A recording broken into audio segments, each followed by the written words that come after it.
Welcome to Monday Night Live, the weekly training that guides professionals to financial prosperity. Join our community and let's start building your wealth. Hey everybody, welcome to Monday Night Live. We got a great guest tonight, Dan Gordon, all the way from the land of Hollywood and sports and the ocean and the mountains. And I guess we're talking about LA. So I met Dan via podcast. I was on Dan's and Dan was on mine. And I liked him enough to invite him to class. So this is really mainly about mindset. So really pay attention and take notes. This is the kind of stuff that everything we teach academically, this is what makes that go. So if you ever wonder why you're not making progress or you can't seem to get going, um, we can help with that. But Dan is also in the space of real estate. So he understands a lot of what we go through, and he's one of us. So Dan, welcome aboard, man. I'm glad you decided to do this. I appreciate it. Well, I appreciate you. I'm just really thrilled to be here. And if you're good, I'll just go ahead and jump in. Yeah, go. Feel free. Okay. All right, good. Hey, I love the intro. So I am Coach Dan Gordon. And before we officially jump in on this, I want to tell you that I'm really honored to be speaking with you. And I'm just starting to really get to know Gary, and what a great guy. There's a lot of people in this business, and there's a lot of people I don't like in this business. And Gary is such a standout as somebody who is really there to serve. And that's what I'm all about. And so my purpose today is to help you sell better. I'm going to help you sell more efficiently. I want to help you open up new client relationships. And I want to help you improve every aspect of your real estate business, whatever it is, and however you want it improved. And now we can do that, but in order to achieve it, I'm going to need your help. See, I need you to be willing to shift your beliefs about what you think is possible and what you think is impossible. So I'm going to tell you what I mean by that. About 12 years ago, I was a man in a very, very unusual position. I was face down on my carpet in a pool of snot and tears, because my marketing company had just collapsed. And in a month, I had lost over $100,000, and I was tens of thousands of dollars in debt. So there I was on my floor having this emotional breakdown. But what I didn't realize at the time was that I had actually orchestrated this whole awful thing, just like you orchestrate every wonderful and awful thing that happens to you. And whether you believe it or not, we create everything that happens in our lives, good, bad, and indifferent. But the reason I orchestrated this failure was because I hated marketing. I'm just really good at it, but it was never my passion. My passion is what I'm doing right now. So I just didn't believe I could be successful at this. And especially after my marketing company collapsed, I didn't believe, because who's going to hire a business coach who just failed at business? But lying there on my floor, I decided that my beliefs had gotten me into this mess, and maybe some different beliefs might get me back out again. So jumping ahead, 8 months later, I walked out on stage in Dallas, Texas, being paid $10,000 for my very first speaking gig. Now, my journey from the floor to the stage was a journey of massive transformation. And the reason this is important to you is that I came to recognize that for most of my life, I had been living in an illusion, a self-created matrix of thoughts that were holding me hostage. And to change my thoughts and to shatter my illusions, I wiped the whiteboard of my life clean, and I started building Coach Dan Gordon from the ground up. Now, going through that process shook my foundation. It was disorienting and sometimes terrifying. And plenty of times I wanted to call bullshit and give up. Unfortunately, I didn't have a backup plan. And now that I'm on the other side of that, I'm living a life I couldn't have imagined when I was on the floor that day. The reason I'm telling you all this is because of what I'm about to share with you may shake your foundation. You may want to call bullshit and give up, but if you stay with me, you'll find something very cool on the other side. A change is hard because our human systems are designed to resist change. It's part of our survival mechanism. And even when we want change, we resist it. In my marketing company, I didn't have a mission other than to make money, which is no mission. But today, my mission is to elevate the consciousness of all people, to shatter your illusions of what you believe is impossible, to show you how to create a world that you want, and to live life unlimited and become phenomenally successful in whatever way you define success. That's my mission. And finally, before we do jump in, I want to thank you for suiting up and showing up tonight. I mean, right now you're doing what 90% of the people out there refuse to do. Look, I meet a lot of people, I do a lot of speaking, and I know that most people aren't willing to do what you're doing right now. You've opened up your mind to new ideas and you've opened yourself up to be challenged. And I know that you don't realize how unique that is because you're used to living life that way. Like you wouldn't be on this call if you weren't used to living life that way. But most people aren't like you. Most people only want to hear the things that reinforce the beliefs they already have, and that's why they fail. But that's not you. You're courageous, you're badass, you're on this call. So thank you for being here. Let's begin. So I'm running my own tech. So give me a second. Okay. Here we go. All right. So by the way, if I'm just a little square, you can click on the three little dots in my square and do pin, and then you'll see me full screen.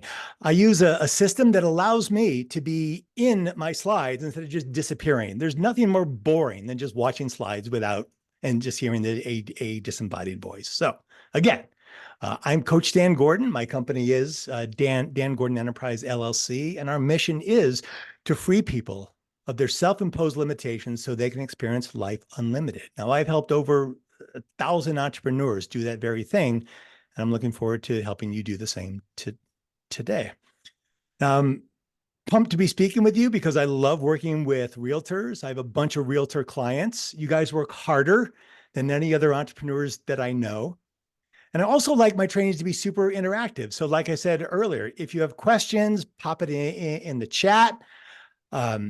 Or if there's just something burning inside of you, pop it in the chat, share it. We can take this wherever it goes. I'm not committed to just showing you all of my slides. I'm super committed to providing you with a lot of value. That's just how I roll. So I call this training, Where is the Love? It's an authentic approach to selling for realtors. Now, where is the love is something that my fiance and I have been saying as we've been shopping around for a new home. And the reason we've been saying that is because we've been appalled by the transactional approach that a lot of realtors take to selling. Now, most times when we walk into a house, there's no authenticity from the agent. There's no sense that they care about us. It's clear that they only see us as a couple of potential buyers, and that's it. And frankly, that's probably why we haven't found a house. Now, from the outside, that might not seem like a problem, right? We want to buy a home. They want to sell us a home. If we're not the buyers, someone else can be the buyers, right? They just keep pushing the house to whoever shows up until someone buys. And that makes perfect sense, right? It does. Yep. But that process would be fine if a house costs like $50, right? If that house costs $50 and we could exchange it for a different house or get our money back if we didn't like it, it wouldn't matter where the love is. But that's not how it works, right? Choosing a house is one of the most important decisions of our life. And it's going to be probably the most expensive thing we ever buy. And if we make a mistake in our purchase, we don't get to return it or exchange it. There's a problem, the result could be financially catastrophic. And that creates a lot of fears and a lot of concerns for us. And it's the same fears and concerns that everyone has when they're shopping for a house. Now, we want to feel that the person selling the house is concerned about us too. We want to feel like they're really on our side. And we want to feel like they're working as hard as we are to see if this is the right house for us. That's the love that we want. But instead, when we walk into a house, the overexcited agent shoves a clipboard in our face and says, "Sign in, please." Now, we know they don't care about us. All they care about is selling this house to us or selling another house to us or selling this house to someone else. They just want to get us on their mailing list. To them, we aren't people. We're potential buyers. Where's the love? It's like this, right? So imagine you're going out on a first date with someone and they tell you that they really want to get married. Now, they don't care who they get married to. They just want to get married. Could be you, could be someone else. Doesn't matter. Would you feel at all connected to that person? That's what this feels like. Where's the love? Then we start getting the questions. How long have you been looking? Are you looking in this area? Do you have an agent? Again, those questions are designed for the needs of the realtor. Selling the house, getting paid. We're barely in their thought process. Where's the love? So if you want to do this differently, what do you do?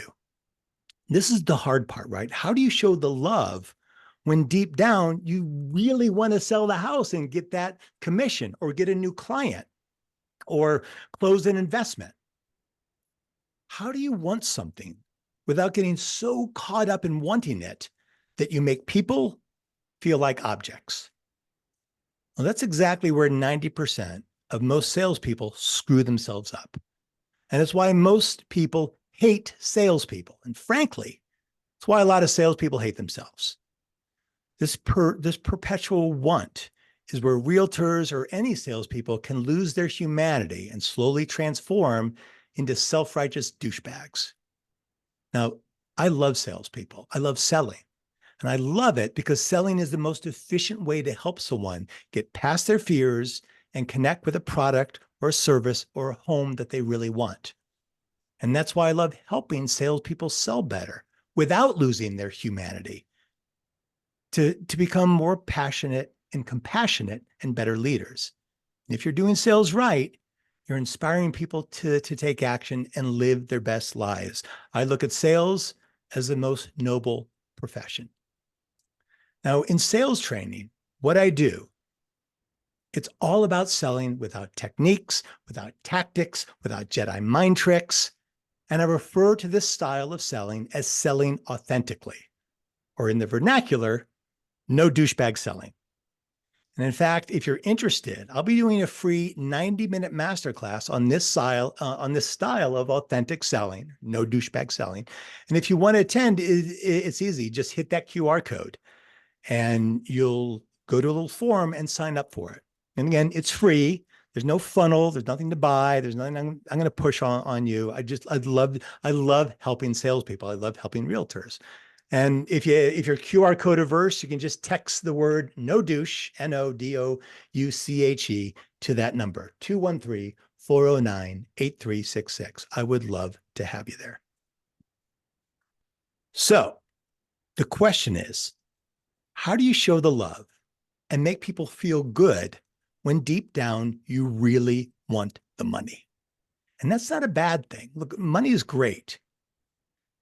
The way that you do it is you strategically lose yourself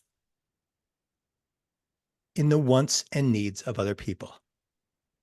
I know that may sound odd. Let me say that again. You strategically lose yourself in the wants and needs of other people. Now, what's hard about that is humans are not very giving by nature. We're focused on our survival. Thinking about our own wants and our needs is why humans have lasted this long on the planet. But that's also why you have to set a strategy that puts you in the service of other people. That's why you have to set a strategy so you don't just default to thinking about your own needs, because that's what you'll always do. It's not a bad thing. It's how we're built. And I want to be clear about this. I'm not suggesting that you say, it's okay if I don't sell a house. As long as everybody's happy, that's all I care about. I'm not saying that at all. In fact, saying that is worse than being a self-righteous douchebag, because at least the douchebag gets someone to take action. I'm a capitalist. All of my clients are capitalists. I'm guessing you're capitalist. We like making lots of money and we like buying nice, big, expensive things. That's good. I'm not suggesting anything different. What I'm talking about is doing both, serving yourself and others. So let's talk about the strategy of authenticity. Now, being authentic starts the second somebody walks into the house, or when you start talking with a potential client or potential investor. You must immediately put 100% of your focus on the other person. for the moment, just for the moment, forget about what you want and invest yourself fully in the experience that they're having at that moment, in the experience. So you want to ask yourself, how are they showing up? Do they look excited? Do they look exhausted? Do they look fearful? What kind of day are they having? What kind of people are they? Are they go-getters? Are they chill? What makes them happy? And next, you want to be bold. Don't ask them a question. Instead, make a statement. Now, this can be challenging, right? Because a little thing will spin up in your head, like, well, what if I get this wrong? Right? So you might say something like, wow, it looks like you two have been at this a long time, or you look like first-time buyers, or hey, you look a little overwhelmed right now. You make a statement about what you see in them, and don't worry about being wrong, because even if you're wrong, you're still opening up an authentic conversation. Do you see what I'm doing here? Right? For example, even if you say something like, "You two seem like first-time buyers," and they're like, "No, actually, this is our third house." You can be honest, like, "Wow, I got that wrong," or "Wow, really? Because you have that first-time buyer enthusiasm. This is great." The bottom line about this is that by investing yourself in other people, you're showing interest in them. When you show interest in them, you build trust. When you build trust, when you show interest, it makes people feel special. It makes you stand out, because you aren't like the other dozen realtors that they've met that day who were like, "Sign in, please." Right? You're showing that you care.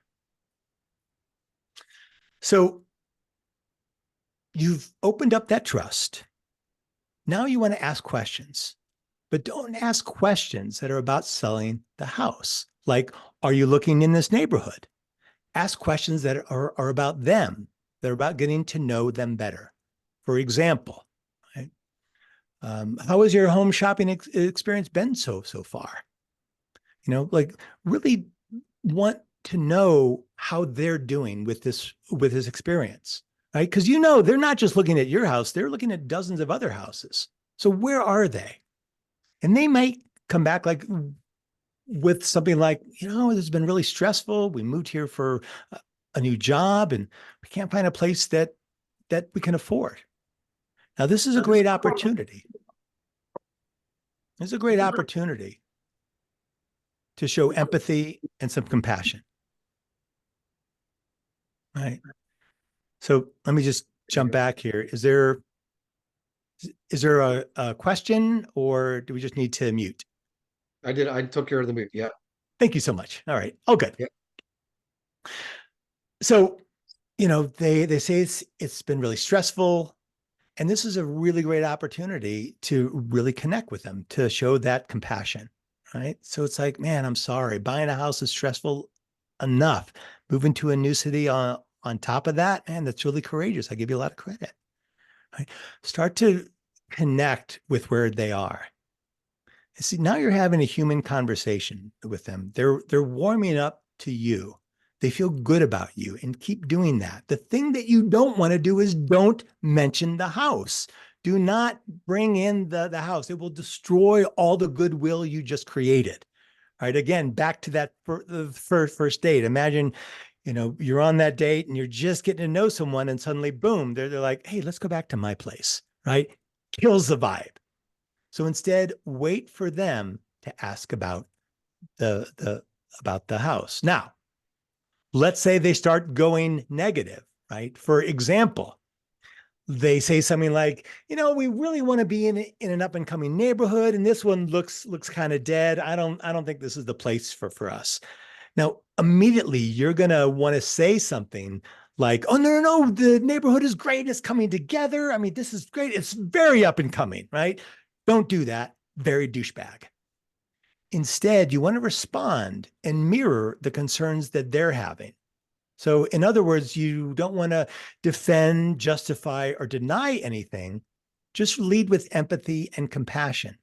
So if they're worried about the neighborhood, you want to say something like, "Yeah, you're right. You never know if a neighborhood's going to take off. This one might, it might not." right? So they feel a connection because you're agreeing with them, and you're also um, not trying to just tell them that they're wrong. Then you want to bring them back to reality, right? So it could be something like, but yeah, you know what? That's why the homes are priced lower here. So it really depends on your priorities, right? That will help realign their thinking. Right? It'll help them recognize, okay, this might be the neighborhood I want. It might not be, but yeah, this is why that I'm looking here. And I'm going to talk a little while later um, uh, about how people resist and object and why they do it. But that's what that's about. So the next thing that you want to do is you want to have an opinion about the house. Have an opinion about it. Don't just talk about how great it is. Here's an example. Right? Hey, before you look around, I want you to be aware of something that you might not like. But I also want to show you a couple of things I really like about this place. Would that be okay? That's very powerful because you're doing two important things to build your credibility, right? By pointing out something that you don't like about the house, it immediately sets you apart from every other realtor who's always trying to put lipstick on a pig. You show them that you're being trustworthy and that you're advocating for them. The second thing that you're doing is by asking permission. Would it be okay if? When you ask permission of someone, you are elevating their status and kind of lowering theirs. You're putting them in charge. You're making them feel like they have a choice. You're showing respect. It's a subconscious cue that puts people in control and makes them feel at ease. So before we move on to the next subject, which is overcoming objections, which is the thing people always ask me about when I do sales training.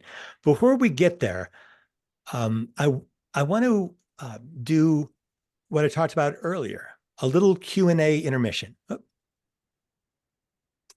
there it is. We've covered a lot in a short period of time, so I want to make sure your questions are answered before we move on. So let me jump back to full frame here. And Okay. yeah, anybody have any thoughts about what I've shared? Well, I guess to lead off with that, so when you're meeting someone at the house, a lot of what you're doing is you're reading body language and listening to what they're saying, um, kind of getting into, their thought process, sorry, getting into their mind and to read their thought process Mm-hmm. based on body language and what they're saying. So, um, if they were to come out and just flat out say, "Hey, we've seen like 20 houses. This is the first one that we like, and we think we can afford it." I mean, would you go ahead and be prepared then and go ahead and sit down with the paperwork and um, have them sign up to like a buyer's agency agreement, that kind of thing?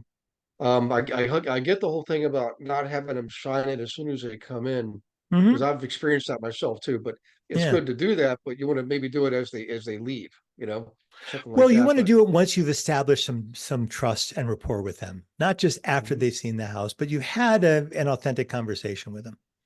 mhm, And okay, to your point about, okay, someone comes in like, this is the house for us. I mean, that's a buying question, right? So, you don't want to take somebody off of a buying question. I mean, yeah, everything that I'm talking about is building the foundation so you can get to the buying question. all right. Um, well, another question I've had to do with listings too, but we can, Mhm. if there's any other questions for you guys, go ahead and don't be shy, type them in or mute yourself. It's better if you type them in. That way we can read them and take them in order. Um, Mhm. but if you want to think about the listing side, it's ironic because it seems like it's easier to attract the buyers, right? Especially like today's market, there's more buyers than sellers. Yeah. But when we meet with sellers, it's actually, I think we overthink it sometimes. A lot of times the sellers, we're the only ones we're meeting with. They're Mm. they're already ready to go, pretty much. They just want to see what the process is. you Yeah. know. So, but assuming we don't have competition, what are your thoughts there when you go to a listing appointment? And because our mindset is to try to convince them, hey, Yeah. I think you should use me. I think you should sell your house. When in reality, a lot of times they've already decided they're gonna sell the house. You just have to be the lucky person to be the first person to return their call in a lot of cases. Yeah. That's a great question. It really is the same thing of what I'm talking about. Everything starts with rapport. Humans are rapport building machines. So Mhm, yeah, when you're talking with someone about listing their house, they're probably looking at you and a couple other people. And so rather than getting right into here's why you should work with me, but mhm, let me take it from this point of view. I'm a business coach. There's 100 million business coaches out there. Right? So when I start talking to people about coaching, I'm talking to them about coaching, not about coaching with me. mhm, What are you looking for? What's important to you? And I want to make mhm, sure this is a good fit. And I know a lot of people say that, and it's a bunch of crap. Like they don't really mean it. But I'm asking them very specific questions about what their goals are and what they've been struggling with. You mhm, know, what are your hopes about after you sell this house? What is it that what do you love about the house? mhm, And, wow, it's probably really hard to leave a place that you put so much investment into, not just money, but care and time and memories. Have an authentic conversation about what they're feeling. mhm, And most people won't open up right away, but what's going on. Like you all have been with enough clients that you know what's going on. So you can speak intuitively about what they're feeling, what they're experiencing. I say mhm, to people, when people are interested in coaching, they tend to get really concerned that they're going to make a mistake, like they're going to hire the wrong coach, and I get that, right? So what do you think about that? Like, how are you choosing mhm, the coach? And you could do the same thing. Like, how are you deciding which realtor to go with? mhm. Veronica. Hey, hey, Veronica, I you can go guess ahead and. Oh, there you go. Well, no, you like can just say it. You can just speak it. It's fine. um my question is like are you just speaking from like a listing agent point of view? Because like sometimes if you are just showing a property, maybe it's not your listing, you don't really may not know that much about the house, or I feel like a lot of times at open houses people want to look around themselves. Like you're not literally like showing them the property. They're just, walking around and it might be like five people in there. Yeah. So I guess Well, I'm confused about the approach in that circumstance and that yeah, I scenario. get it. Right. And the mistake is the idea, I don't want to bother you, so I'll just let you walk around by yourself. Because what we don't like is someone who's hounding us, who's following us around. Hey, do you like that? Do you like that? Right. But there's something in the middle. And I get it too that there's a lot of people there. So you can't really do that with everyone. What I'm suggesting is use your intuition. Who feels like they're really interested in the house? Who feels like they're invested into making the decision, right? And I'll be honest, it's a bit of a cop out to say, well, I don't want to bother them. It's like when I go to a retail store to buy a suit, I don't want someone to just say, well, I don't want to bother you. You can look around. What I want is someone who is knowledgeable. And so my suggestion is if you don't know much about the house, get to know it, right? So you can speak about it with authority. Look, I'm in this process right now, so I can speak with with some authority about what I don't like. And what I don't like is just that feeling that I'm there to supply money so they can close. What I want someone who is really knowledgeable about the property, about the neighborhood. Um, I was working with an agent who went next door and talked to the neighbors about what the neighborhood is like. And that tells me that they're really invested. So the overall thing is I'm looking for cues, little clues that tell me that somebody is putting in the time, that I'm not just there to supply them with as a seller. Does that make sense? Cool. Any other questions before we get back into it? There's a couple in the chat box there, Dan, if Okay. you want to, Yeah, I yeah. think one was, yeah. It says, what is the power in being bold and making a statement? Is that something that invites them to open up? Great question. It's a couple things. One, it's different, right? You want to be you want to do something that instantly makes people take notice and say, wait a second, this isn't the usual realtor. And going to all of these houses and having all of these conversations, it's the same questions over and over again. Are you looking in this neighborhood? Are you getting ready to buy? Do you have an agent? When I'm talking about making a statement, you're looking at them and you're saying something that you see in them, like, wow, it looks like you've been at this all day. You look exhausted. Even if they aren't, what people appreciate is that you're taking time to notice where they are. You're thinking about them. Even if you're wrong, it doesn't matter. You're still thinking about them. You aren't just probing them and asking questions. I can't tell you the number of times that it just felt like an interrogation. And I've literally said to an agent, stop asking me questions.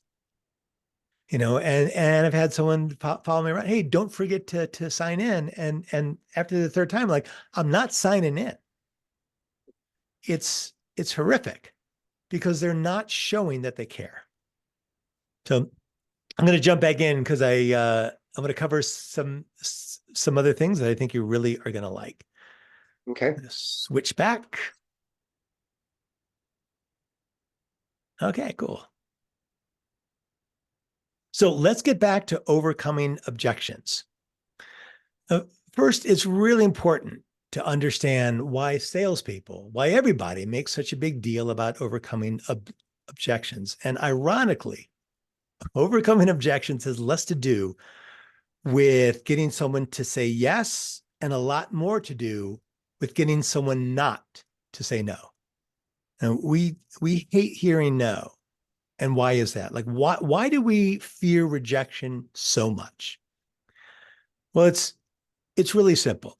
Humans are designed, like I said, to be in rapport with each other at all times.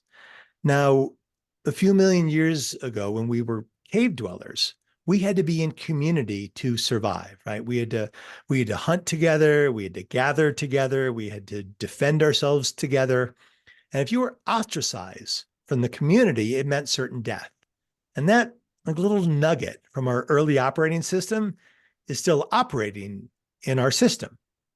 And so when you're facing rejection from anybody, no matter what it is, there's millions of years of evolution screaming at you that you're in danger. And so it's important when you're facing rejection, you remind yourself that you're not in danger, even though you feel like you are.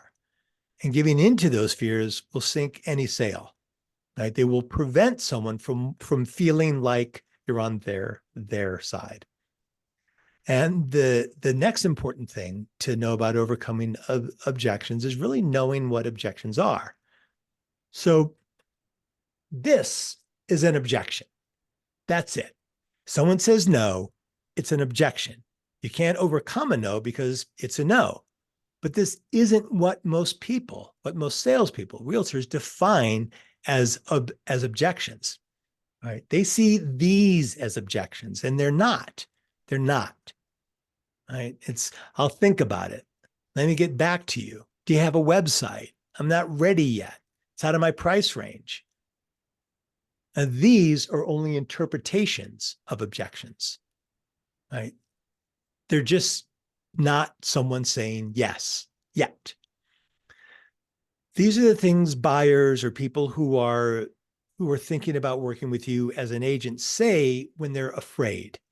This is what I was talking about earlier, the things that people are afraid of. Now, what are they afraid of? Is it spending money? No. Is it wasting money? No. In fact, it's not anything money. What people are afraid of is making a big decision, like buying a house or choosing the right real estate agent or investing. They're afraid of making a decision that's wrong. And what they're most afraid of isn't the wrong decision, but it's how they're going to treat themselves if they make a wrong decision. Now, if you think about the last time that you made a decision that ended up wasting you a bunch of money, think about how you felt and think about the awful things that you said to yourself. Right? You're not in a hurry to repeat that experience, and neither are they. So you can't take their hesitation or these statements personally. You just have to stay focused on helping them and helping them through their fears. And that's what these are. They're hesitation mechanisms because they're afraid. I'll think about it, right? And of course, you can't say, don't think about it. Like when I'm talking to someone about coaching and they go, I'm going to think about it. I say, that's great. I don't do anything without thinking about it. You absolutely have to think about it. So I tell you what, think about it for a day. Let's talk tomorrow, and then we can talk about what you've thought about. A sale, an interaction only ends in one of three ways: a yes or a no or a next interaction. If you're letting someone just sort of get away without booking another interaction, you're doing them and yourself a disservice. I would imagine that you think of yourself as a really good real estate agent. I would hate to think that you're like, I suck at this, but I'm going to keep doing it. Look, I'm a really good coach. I'm not a good coach because I say I am. I'm a good coach because I spent 20 years getting really good at this. And so I believe that people are better off working with me than someone else. You should believe the same thing. And frankly, you got to be relentless about it. It's not about being pushy or not being pushy. It's about being relentless in wanting to help someone else. The biggest problem in working to overcome someone's objections is that when you think about overcoming objections, you're putting all your focus on where? Yourself. How do I overcome their objections? You're not thinking about what they need. You're thinking about you. And that makes them feel like this: an ATM machine. They feel your attachment to the money, and that only makes them more resistant. The worst thing that salespeople do when they start to feel rejection is they start quoting features and benefits when they're selling, right? That's worse. It's like if you say, well, you said you wanted a 3-bedroom and 2 baths. You said you wanted to be near great schools. This is the house. Or, you said you wanted a great realtor. Look, I've sold X number of houses. The reason features and benefits don't work is because it's a logic approach. It turns a house or turns you into a thing.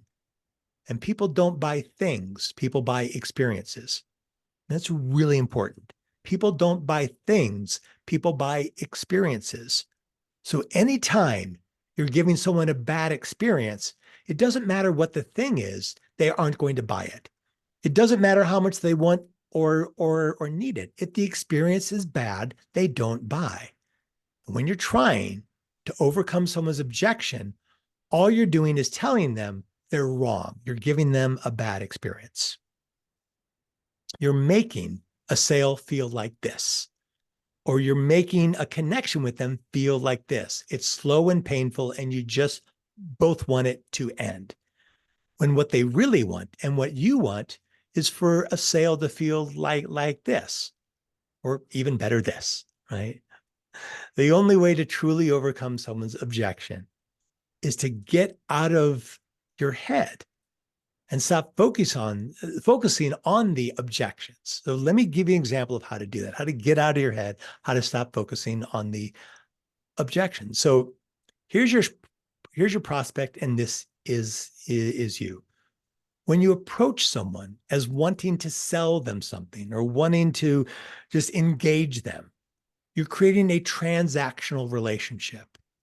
When you do this, you're trying to sell them a house, or you're trying to sell them on you in the same way that McDonald's sells hamburgers, Remember, people don't buy things, they buy experience. They buy experience. This is not an experience that someone wants. So instead, you want to get them out of the objection game. You want to get them out of the transaction game and get into what's going on for them.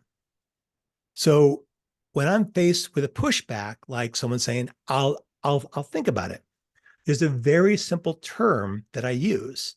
It's just 4 words, but these 4 words have transformed a lot of objections into conversation and conversion. Here's what they are. Hey, I get it. That's it. Hey, I get it. Right? When someone starts firing objections at you, like, I don't like the neighborhood, the lot's too small, it's overpriced, whatever they are, don't answer the objections. Don't answer what they're saying. Answer what's going on for them. Remember, they're afraid of making a bad decision. So they're trying to get out of making any decision at all. So you want to come back with something like this. Like, hey, I get it. Right? Buying a house, it's a huge decision. It's overwhelming, right? It's tough.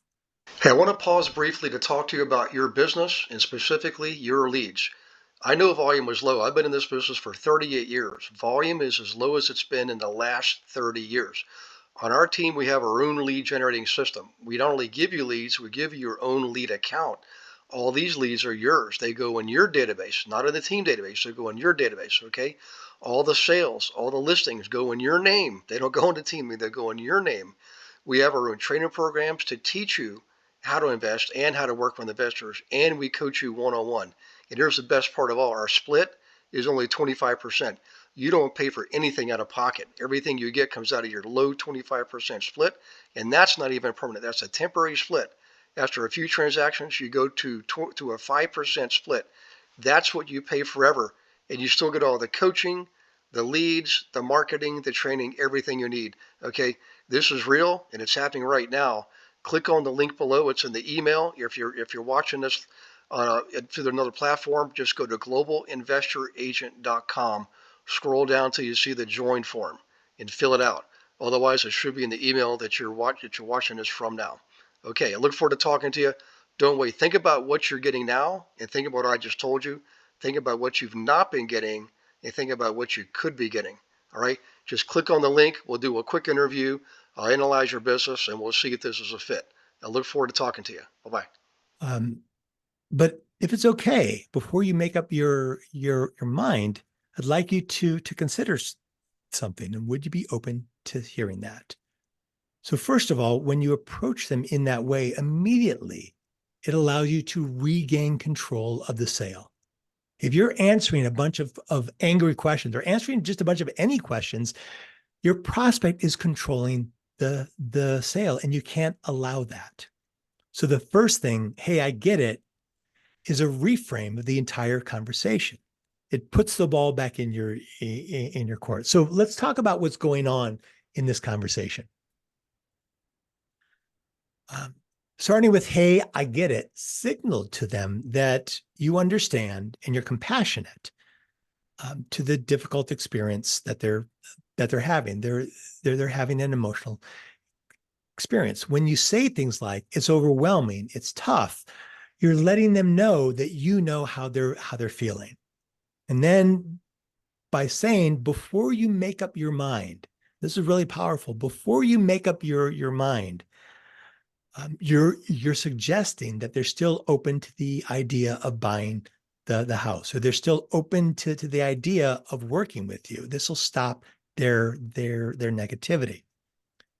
And finally, when you ask permission, if they're open, it allows them to feel in control. You can begin leading them back into the sale, leading them back into working with you when they were on their way out. Now, all of these statements, hey, I get it, before you make up your mind, they're just 25, they're just 2 of the 25 authentic responses that I've created to handle rejections. And to do it, really easily and respectfully. So it's like this. When you learn how to frame these responses, you create sales conversations that deepen your relationship with your prospect. And if you do it right, you can turn just about any almost no into an enthusiastic yes. Now, obviously, we don't have time to go through all 25. So I made a do-it-yourself training where you can learn how to use these at your own pace. And I've helped, I've put over 1,000 hours into developing these, and I've used these in real world sales meetings, and they've helped me close thousands and thousands of dollars in business. So I want you to have these, and again, to get them, hit the QR code or text the number 25 to 213-409-8366. Again, there's no sales funnel with this. I'm not selling you anything. I really want you to sell better. These are great tools of authentic conversation. It's what I talked about earlier. You have to have a strategy for authenticity. A sales conversation, enrolling someone as a client is not a natural conversation. You have to bring in tools of authenticity so people really start connecting with you, really feel that you care. So we're going to get into our final Q&A. But before we do, I have one small favor, and that is, if you like what I shared with you, if you've gotten any value out of this at all, I'd like your help in bringing more people to my mission of freeing minds and living life unlimited. And so my small ask is that, whoa, big surprise, another QR code. If you hit this, it'll take you to my Google Business review. Just click 5 stars and write one valuable thing that you got out of this presentation. So just hit 5 stars, any one thing that you got out of this, it would really be helpful. So I'm going to leave this up for a second while we go into the Q&A. I see Michael said, what about the upsell and future costs? If you would, Michael, just pop on, because I need to know a little bit more about that question. What do you mean? I'm actually driving. Was just wondering, we're all in the business to make money. We're all professionals. How do you receive your compensation? What are the rates for working with you in the future on other things other than the sales training that you just mentioned? Well, I'll tell you what. Look, this is not this. The intention of this isn't a big sale. Like, I know I'm teaching selling and not selling anything. If you'd like, I'll get in touch with you, but you can just text the word help to 213-409-8366, and you can book a 15-minute call with me, and we can talk about what your goals are. And the thing I can guarantee you, or the two things I can guarantee you in that call: one, at the end of the call, you won't be a client, because I'm not going to ask you to be a client. It's not about closing you. And two, you're going to get some ideas about how to sell better, about how to grow in your business. Look, I'm really fortunate. I'm doing very well in my business. That's why I come on these calls. That's why I'm not selling something on these calls. I love working with badass entrepreneurs. And if that's you, let's talk about what that might be like. Right. But I know that you're driving, so I'll write your name down and I'll get it from Gary. Thanks, man. And guys, what I wanted to do with this too is, bring up some real life examples, because I know some of you are out there right now dealing with sellers that can be difficult, and buyers that drive you crazy and things like that. So particularly the newer agents, I mean, the veterans too, if you want to, just think of one recent example where you were stumped or frustrated, or you really, quite frankly, maybe decided not to work with a particular person, like a client or prospect, because you just weren't connecting. Yeah. That's one of the most typical ones, and it has to do with your disc profile. So, for example, if you going diagonally, somebody's a high D, a driver, is really not going to want to hang around a high S for very long. I mean, a half hour would be about the maximum. Same thing with an I and a C, an influencer, I, social person, with a C, somebody who's analytical, engineer, accountant, some, person like that. It's not that either one's good or bad. It's just they're at opposite polar ends of the spectrum. So you have to be able to recognize that. And that's why we talk a lot about the disc profile and the different, combinations. And what the reason is when you can understand yourself, you can better understand another person and you can go into their quadrant more easily. But I know that's one of the most common things. You just don't connect with somebody. But again, uh, take advantage of the opportunity. Or Dan's got a lot of experience. Okay, he and I've spoken at length, and he's being real kind and gracious tonight. He really, he's got clients. But I also know that the way he does his business is, nobody's working with anybody or paying anything until he has an opportunity to interview, and it's a legitimate interview. But for right now, you got the opportunity to type in some of the objections you've seen and heard, and some of the quandaries you've been in with sellers and buyers alike. Um, and I won't pick on you, but I know there's at least 4 people here I can think of in the last 2 weeks that have brought these things up to me, Dan. Yeah, Yeah. and look, the first step is to push yourself out of your comfort zone and ask the question. Right? What I've shared with you are things that I teach my clients. Frankly, people pay me a lot of money for, but I also know that I help people step out on that skinny limb. And that's what I'm asking you to do right now. I know every one of you has had a bad experience in selling. I know that every one of you has had a situation where you're thinking, why didn't that work? I mean, I remember a few years ago, I teed up some great potential clients and none of them went with me. And I'm like, what am I doing wrong? Right. Then I went to a leadership training that I spent 20 grand on and like, oh, that's what I got wrong. Right. So, but it took doing that. Yeah. Yep. The Right. only way to get better at it is to just do it. You got to put yourself out there and, have those conversations that maybe you're resisting. And as soon as you do that, I tell you, it's just like a thin layer of cellophane. You can poke it with your finger, but it won't break. You got to literally just grab it and smash through it. And the veterans on here will tell you that's how you do it. And you get better at it. And I'm not saying you won't get cold feet from time to time. You certainly will, but you get better at it by actually doing it. The real values in the exercise. So People tell me I'm lucky because I'm a natural born salesperson, and I laugh because I used to hyperventilate before and after sales meetings. Sometimes I would hyperventilate during sales meetings, mhm. and I mean, I didn't think I'd ever get any good at this, and I certainly didn't think I'd be teaching people this. But the way that I sell and the authenticity I bring is because I hated salespeople, and my biggest fear was becoming one of them. And this is why I do this. So, and if you Yeah. don't ask me questions, Gary's going to start outing you, you know? Well, actually, I don't want to put anybody on the spot, but it's the herd mentality. As soon as the first one starts, it kind of the floodgates open up. But Veronica, if you don't mind, I want to go back to you because I know you're relatively new, and I know some of the conversations you've had with people and some of the transactions and potential transactions. So can you think of one that frustrated you?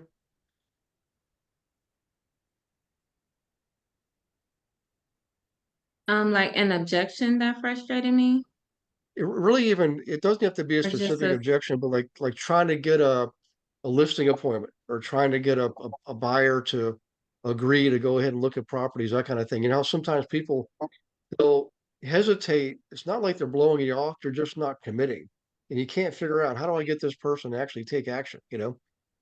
So yeah. I had a few.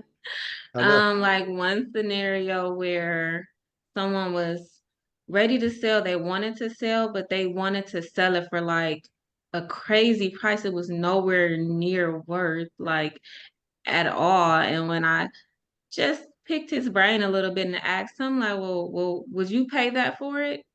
And then it was like a long 10-second silence. And he was just staring at the house. We were just staring.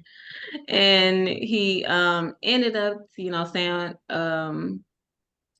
we'll try back in like 6 months. Like first he was with it, but then I guess when he just thought he can get this crazy amount, he just didn't want to do it anymore. Like not being realistic. And it's like I don't know how to grab them back into reality in a compassionate Yeah. way.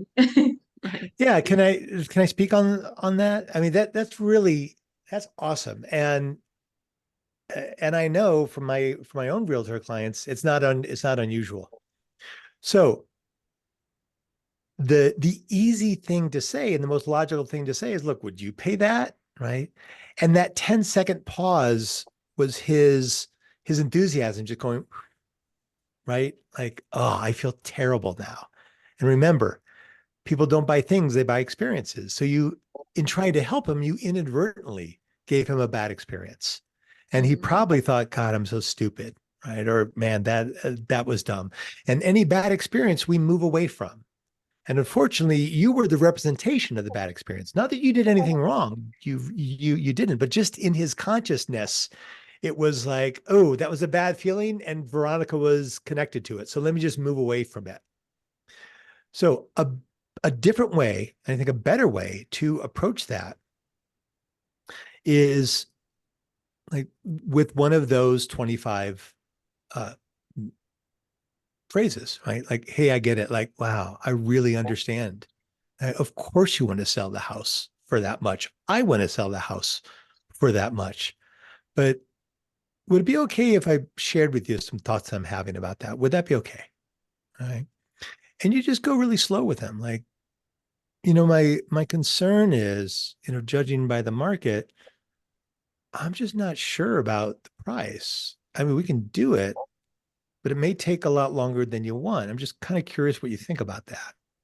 Right. So what I'm doing is I'm going really slowly. I'm being careful not to damage his ego. I'm being careful not to say something that can trip that alarm that will make him feel, oh, I did something stupid. I'm asking a lot of questions like, would it be okay if I'm just thinking, can I share this with you? What do you think about this? Right. So we're keeping that engagement going. Your desire to help people, and I'm not speaking just with you, Veronica, all of you, your desire to help people may get overwhelmed with the speed at which you want to help them. And this is something that I did early in my coaching. That was a big mistake. Like I get on a first call and I just want to dive in, and people are, they would like run over a truck after that. And of course they didn't want to coach with me. So it's watching the other person. Like there's a term, micro expressions. Like, so as you're speaking, watch their face. Is their brow crinkling? Are their eyes going up? Are they looking down? Like these are all subconscious cues that tells you where they are in the experience. Does that make sense? mm-hmm. What do you think about that? Just out of curiosity.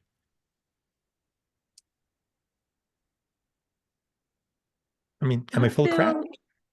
No, I don't think so. I think I want to try it and see if it works out, but I don't know if I would try it on everybody. Like certain people are really like nasty, or like one guy, he was selling the house. I think it was for sale by owner, and I was trying to get the listing, and I don't know, we were having a conversation, and then in there I said he didn't have any pictures. He just had a picture of the house.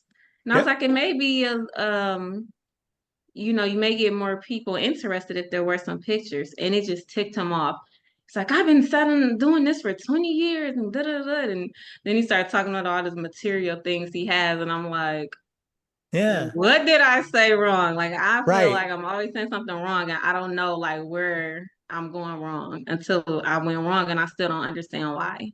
Okay. So it's really easy to step on people's landmines. Okay. You just never know. So give you a really quick story. I live up in the mountains, right? And we have a neighbor across the street who has these dogs, they just bark all the time. I mean, all the time. And one day I was jogging by, do my morning jog, I was running by, and they barked and they scared the heck out of me. And I just went, shut up. And he screamed at me and he said, you tell my dog to shut up again, I'm going to come down there and beat your ass. Right.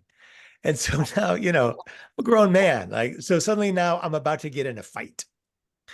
But instead of like, oh yeah, or like, I got really curious what was going on with him. And I said, wow, I mean, I had no idea that this is so hurtful. Like, please accept my apologies. And that didn't stop him. He was really gunning.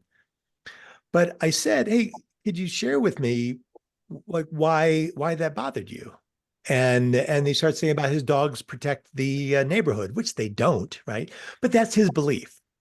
So once I started to get into his head, I understood his emotional connection to the dogs. So something that you said triggered this person in a way that made him think, hey, she doesn't care about me, or she's telling me that I'm not important. And so now that this person values being important. That's why he started talking about his material possessions. What you want to do is go where he is. So if he's talking about his big expensive car, like, wow, that sounds like a really cool car. Like, how long have you had that? Man, that's like, you are lucky to have that car. That's awesome. When you go to where your prospect is, when you go to where someone's struggling, and they'll betray those things, they'll tell you what they are. You just have to listen for it. That's getting into rapport. That rapport is about going to where they are, getting into their struggles, into their fears, into their logic. And I'm going to be super direct with you. So hold on. When you say something like, it feels like I'm always saying the wrong thing, you're inadvertently making that about you. It's not that you're saying the wrong thing. You just haven't opened yourself up to really invest in other people's experiences. Because when you do that, then you start learning about, oh, this kind of thing sets someone off, or this kind of thing sets someone off. There's we use the term bullies a lot, and I don't like that term because we talk about bullies as if they're a species. It's like, and we talk about bad clients as if they're a species.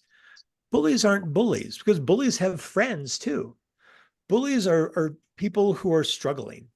They're misunderstood. They don't know how to open their hearts, but they do have people that they're friends with. That jerk guy still has friends. So there's someone that he knows how to relate to. When you invest in how people relate, then you open up a huge swath of new clients. I hope that makes sense. And I didn't mean to suggest that you did anything wrong. I'm trying to open your thinking as to what is it that other people are coming with, and how do you relate to them on that level? Okay.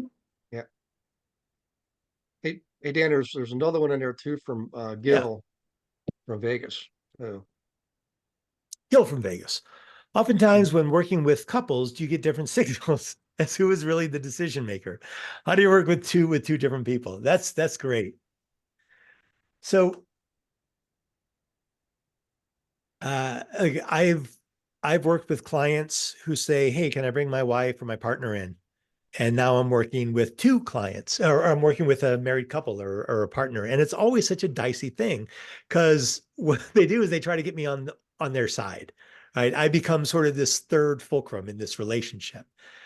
And you want to diagnose really quickly, not just who the decision maker is, because that's, again, about you.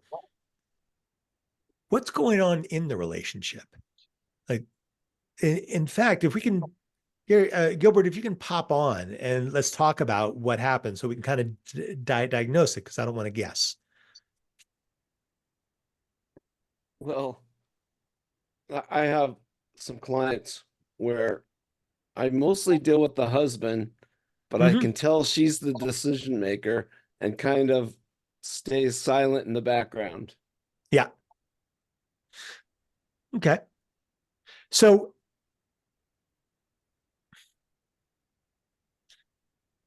let's go back to authenticity, right?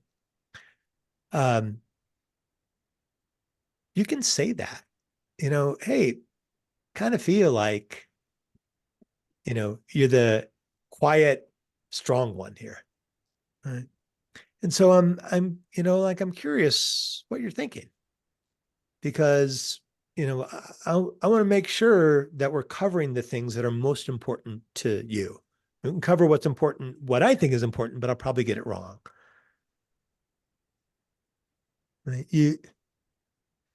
It's challenging sometimes to actually point to the thing that you don't want to point to, right? But I can tell you from experience, all the best conversations are the ones that you don't want to have.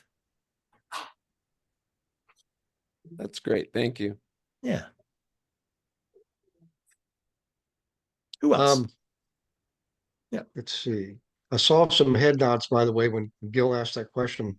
Because I'm guessing they've come across that situation before too. I know for me, what I done in the past is, um, I would just start looking to the other person who was remaining silent, but clearly had veto power, Mm-hmm. and just start asking them directly and tell them, I really want to know what you think too. I mean, what do Yeah. you like about this place? What do you not like about it? Because I value your opinion, and it seems like that just saying that one thing would tend to get them to open up a little bit and start talking. So Okay. The last head nod I saw was from Ashley. So Ashley, you have a question. Chicken. yeah. Well, there's an old saying too, like when you're in a group of people and it's clear that someone is like the the big dog in the group, whether it's male or female. The old saying is if you convince the MIC, man in charge, of course it could be woman in charge too, then you're going to Careful. win. So yeah. Okay. Well, all right. So let's just free form from this. Let's talk about a struggle that you've had, something that has happened in the past that you're still kind of cooking on, like, why did that happen? Because I can guarantee you, if you're willing to share that, it's going to help a lot of people, right? This isn't really just about you.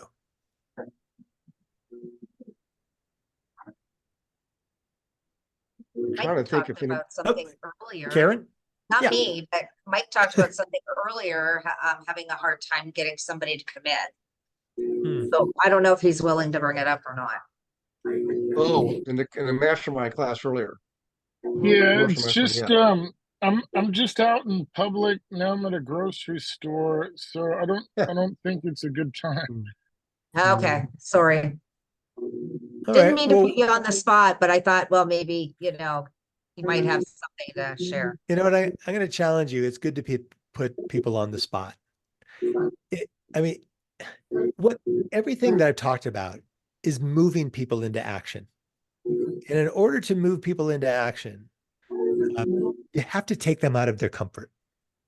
And this is the way that I look about it, that I look at it in the work that I do. If I say to someone, "Hey, would you like me to coach you?" Their immediate answer is going to be no. And it has nothing to do with me, and it has everything to do with how human beings process new things. We do not like new things. We are terrified of anything that isn't something that we're already doing. So when we move, the first step in helping someone is to move them into discomfort. It doesn't mean being a jerk, right? It doesn't mean being pushy, but it does mean saying something that's provocative to begin to move them. Now, they may push back a bit, but if you stay focused on helping them, and think about it this way, it's like you're moving someone over a hump of their fears, right? Here they are on this side. Here's what they want. They want a realtor, or they want someone or they want a new house, but they have a lot of concerns about that entire process. You have to help move them into that process, moving them into the fear, because on the other side of it is everything that they want. What do you guys think of that? Yep. Yep. There's an old saying, success is just on the other side of fear, you know? Right. And it's easy to say that. Like, it's so easy to say, and there's a million Instagram posts from refrigerator magnets, do the thing that you're most afraid of, right? Your fear will set you free, all those things. But when you're actually about to do it, there's a series of bells and buzzers and alarms that go off in your head that say, don't say that thing. Don't put someone on the spot. Don't challenge them. Don't make a statement. Don't say, it looks like you've been home shopping for a while. You could be wrong. When I went skydiving the first time, I was all about skydiving until we're 10,000 feet off the deck and my instructor rolls open the door. And I look out and it's me in the air. And everything inside of me said, don't do it, right? This is crazy. Just land with the plane. But what I decided in that moment is that everything that I wanted was outside of the airplane. And that if, God forbid, the chute didn't open, I'm better off doing that than I am landing with the plane. Because if I land with the plane, then my life is exactly the way that it was. And I've only reinforced my fear. And so I jumped out of the airplane and I learned two things immediately. One, that you don't know if your chute is going to work until after you get out of the plane. Now, that's a lousy time to figure out if you have a good chute, but that's the way life works, right? You don't know if you're going to say the right thing until after you say it, right? And the other thing that I realized is that I had an impression of who I was in the plane. I'm not somebody who look, I'm not a daring adventurer. I mean, I'll get on stage in front of 10,000 people, fine, but I'm terrified of heights, right? So I had an internal representation of myself, how I am. And it was jumping out of the plane that changed that. Okay, now I'm somebody who goes skydiving. So doing the thing you don't want to do, you may tell yourself right now, well, I'm shy. But when you do the thing you don't want to do, when you just jump on and say, hey, coach, I have a question, instantly you become that person. And I'm challenging all of you to become that person right now.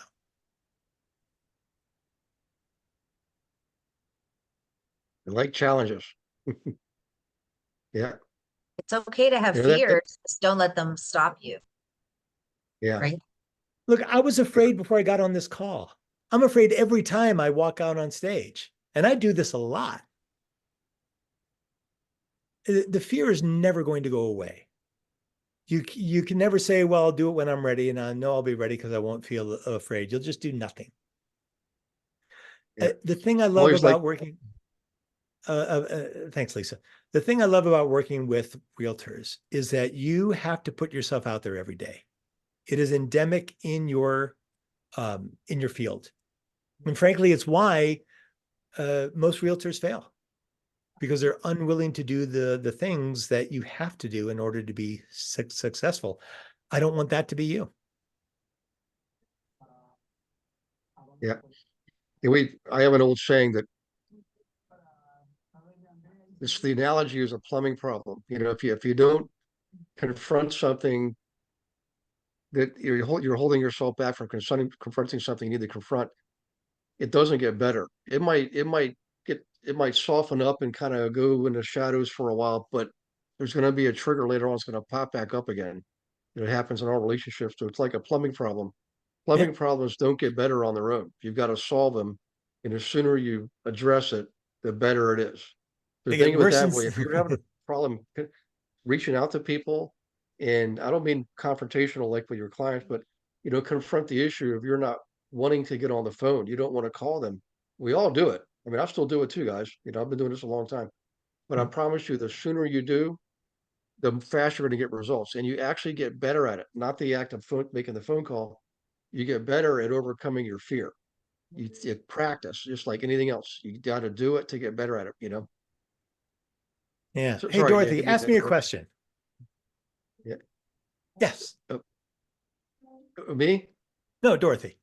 Oh, Hi, Dorothy, I'm sorry. Hi. how are you? Living the dream in Southern California. Nice. Hello. What do you got Hello. for me? Hold on.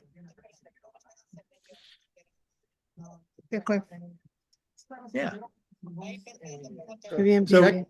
so let me You ask have a you question, this. Dorothy, or just- Like, what's the biggest struggle that you're facing right now in your business? Sí. I'm Ya sorry, está, puedes conectarte. you're addressing me? Yeah. What's the biggest struggle right now that you're facing in your business? The biggest struggle, finding somebody who wants to sell their house. Hmm. So why do you think that's difficult for you? Or what do you think that's difficult for anybody? Find somebody. What's that? Well, I guess I'm blaming it on the market right now. Circumstances, my favorite thing to blame. Picking up the phone. Yeah, right. So I really honor you. I mean, I just want to say, like, you're skydiving right now. You're out of the airplane. Right? And owning that truth is huge. Now, I want you, and because you're not the only one who's afraid of picking up the phone. I want you to understand that those alarms that go off in your head that tell you not to do it are there trying to help you, right? They're there trying to keep you safe. Okay. If I do this thing, something awful could happen. I don't want to experience that. And yes, the only way out is through. Like, the only way to begin to do it is to do it. But before you do it, it's so important to be gentle with yourself. Like, the biggest reason that I see people not succeeding is because they're really harsh with themselves. Karen? Are you ever concerned about being too authentic? What does that mean? Well, well, generally, like if you have something to say, you say it, right? Yes. So you could do the same thing with customers. Mhm. So I mean, even though you've built a rapport or whatever, you still may say, hey, this is the way I see it. They may not like it. But my focus is always on being helpful. Right. So in my mind, like right now, even in this moment, so I have a thought about you. And my thought is, I think that Karen is trying to justify holding back. Right. And so if I can help Karen not justify holding back, it's more likely that she's going to be more bold. She won't hold back and be more successful. So anything that I say along those lines is authentic and helpful. Right. Yeah, And I don't hold back a whole lot. right. I get that, because Just you a wouldn't little. have. Right. And so notice where you hold back. Like, that's my suggestion. Notice where you stop. And if you're willing to take one more step forward where you stop, you'll begin to deconstruct those beliefs that hold you back. Like, when I was on that floor sobbing and wondering, how I was going to pay my rent next week, I had a huge story about myself, about the situation that I was in. And I knew that the only way out of that story was to start telling myself a different story. And it wasn't just that, like, I started talking with people about coaching, and there was someone who actually wanted to coach with me, but I knew it would be a nightmare. And I told them no. And I hung up the phone. I said, what did I just do? Like, I need the money. But I knew that my other business failed because I wasn't in integrity, and I was unwilling to start this business out of integrity. So I told the truth. And by the way, I'll tell you this, that story of going from the floor to the stage, right? Getting that first speaking gig for $10,000. What happened is a friend of mine connected me up with this company, and she said, this is yours to win or lose, Dan. So I went there, and I'm sitting there with a group of people, this VP, the guy, he feels like he's 9 feet tall. He's this big guy. Turns out he was in special forces, right? And so he's telling me what they're looking for in a speaker for their organization. And I'm hearing him and I'm thinking, he's wrong. Like he wants to like the motivational thing and that, but the people there, they were going from day jobs to this entrepreneurial life. And they didn't need motivation. They needed to understand this new landscape that they were in. They needed to like how to do that, how to move that way. And so I thought, first I thought, just tell him what he wants to hear so I can get the gig. And then I'm like, no, again, I didn't want to start this new business out of integrity. So I said, sir, with all due respect, that's not what your audience needs. And I spent the next 15 minutes telling him that he's wrong. But I spent the next 15 minutes explaining exactly what a speaker should be talking about. Because even like, I didn't think he was going to hire me, but I wanted him to be successful. And after I was done, I got my coat and he goes, hold on. Turned to the guy next to him and goes, hire this guy. He's the real deal. Now that might not have happened if I just said, yes, I'm going to speak on that. And that taught me, man, I got to be authentic all the time because and frankly, it has moved me forward faster than playing it safe. I mean, there's been plenty of things that I've lost out on because people didn't like what I had to say. But I always said it in integrity. Like I was never rude, but I was always super clear. And that's, like, if I can leave you guys with anything, it's that. Approach your potential clients and approach people selling on whatever it is, approach them with the truth. And you can even say, look, you might not like to hear this, but I think I got to tell you. And even if they don't like it, and even if they go away, they're still going to respect you.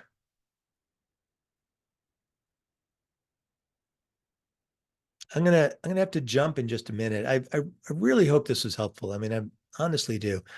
But it's just, if you want some one-on-one time, it's just a little 15-minute call.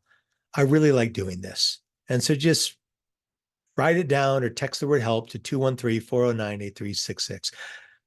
I think that you guys have a lot of questions. I also think you're a little nervous about opening up this can of worms, in this whole big room. But I know that you wouldn't be here working with Gary if you didn't have a lot of chutzpah, if you didn't have that thing that drives people forward. And I have a sense for all of you, because when I speak to groups, there tends to be like one group issue. It's like you got your nose pressed up against the glass of this next life that you want to live, right? This new way of being. And you really it's like you're looking in that restaurant. Oh, I really want to get in there. And it's going to take a little push to get you in there. BF, you got something for me? Yes, I'd like to express something about myself, I guess. Maybe it is representative of the group, maybe not.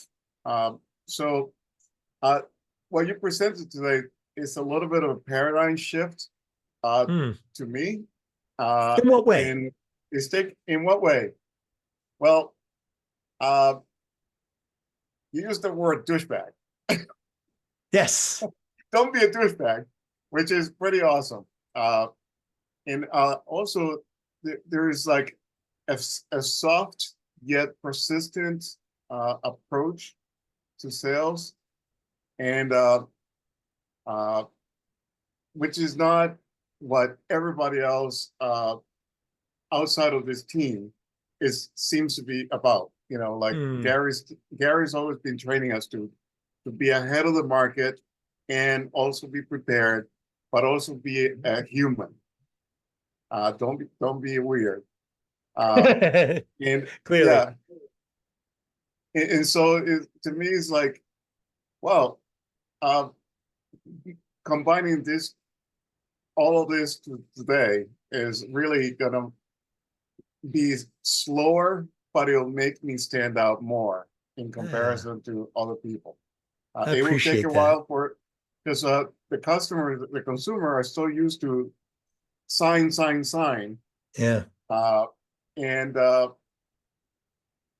suddenly building a rapport at an open house, which I've done many times, and still not get the person contact. So So it is, it's a new way of thinking about how to approach that. And it a little bit liberating to me that it's okay that I didn't get the contact information from that person. They'll man. remember that I wasn't pushy. Hopefully, Yeah, well, they might not remember my name, but they'll remember somebody out there was not a douchebag. Let me tell you this. Fortune favors the bold. One of my heroes is Dr. King. When I was in 6th grade, I did a book report on him. And ever since that time, I've just been enamored with him. And I know a lot about him and then Gandhi and Mother Teresa and all those people. I say this to my clients a lot when I'm helping them be more bold and direct. Dr. King didn't get up there and go, hey guys, I got this dream. It's my dream. I don't want to push it on you. It's just kind of this thing I was thinking about, but just want to throw it out there, right? What he did is he said, I have a dream. And the subtext of that speech was, this should be your dream too. There's so many things that man did that cry that were in opposition to everything that was going on. The president of the United States in the Oval Office said, Martin, you cannot do this march. And he said, sir, with all due respect, we are marching, right? The balls, right? The courage. This is what I'm talking about, right? Yes, some people are going to get pissed off in how you approach them, but the majority of people are going to appreciate your courage. I do have to jump. I have somebody waiting on a call. My last ask, hit that little QR code, would you? If something has been valuable, please leave a little review. Just one thing that you got out of this. It'd be really helpful. Thank you for spending your time with me this evening. I honor and appreciate you opening your mind and your hearts. It's really been delightful. Be well, people. Bye-bye.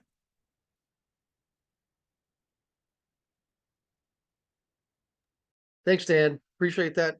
Oh, he just left. Okay.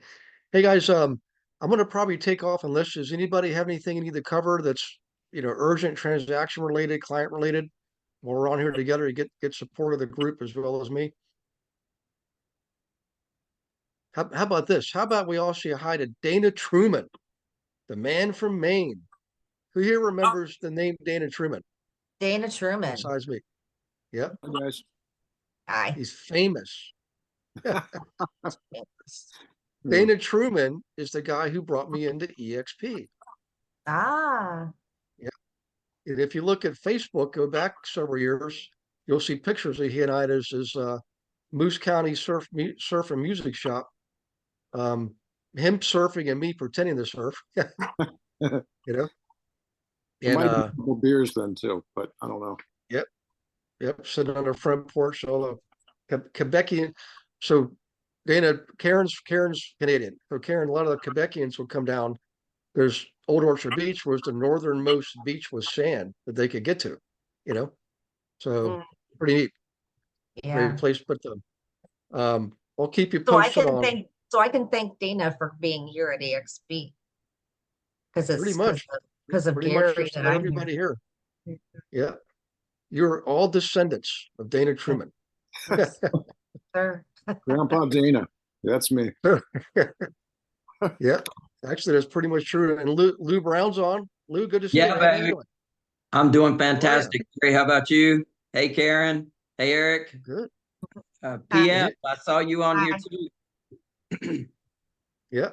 There you are. Dana. Hey, Lou. How are you? There's Gilbert. Good to see you guys. Dana, you'll like this. Lou and I are collaborating more closely on our two platforms and all the folks that we work with.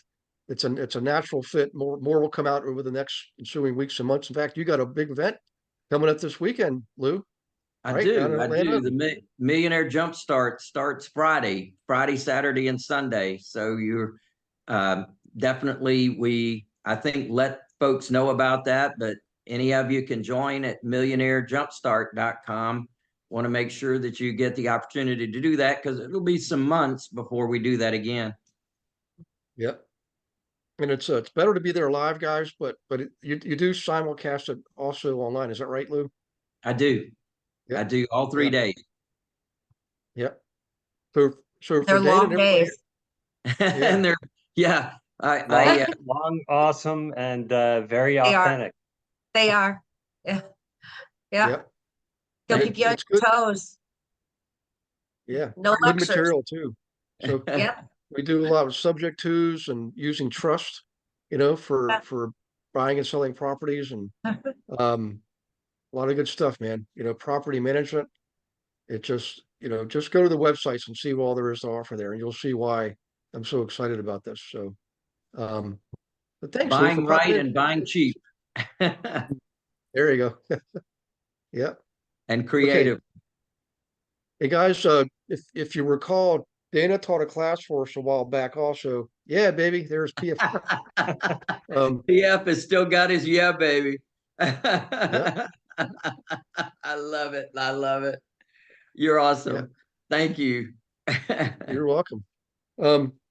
Hey guys, keep in mind too, Dana taught a class on expireds a while back, and that's something, so Lou, we can also probably use that in conjunction with your material too. But Dana's been the go-to guy for me for at least 15 years now, for a lot of things. And one of those things is the expired listings. I've never seen anybody get the business that he gets from that.